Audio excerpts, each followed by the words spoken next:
In today's video, I'm gonna be showing you how to turn off WhatsApp message sound on iPhone. So how do you turn off your WhatsApp message sound on iPhone? The first thing you have to do, you have to open up your WhatsApp. So let's open up my WhatsApp here. So once you open up your WhatsApp, I want you to check the bottom right corner. Once you check the bottom right corner, you're going to see a settings gear or a settings icon over there. I want you to tap on that settings gear or the icon. So once you tap on that icon, I want you to scroll down and tap on notifications.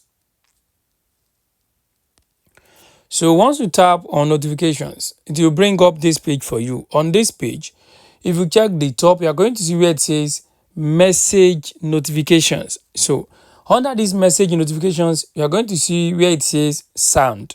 I want you to tap on that sound.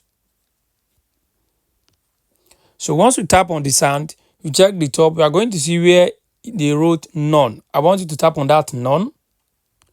Once you tap on the none, then check the top right corner and tap on save. Let's do that now.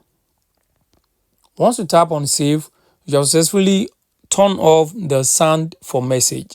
So you have to turn off the sound for group message also. So to change for group, just check under here. You're going to see where it says group notifications. So tap on the sound under the group notifications, select none and tap on save. So by doing this, you can see message notifications, the sound says none, and the group notifications, the sound says none also. This means we have successfully turned off the sound for WhatsApp message. I hope this video helped you.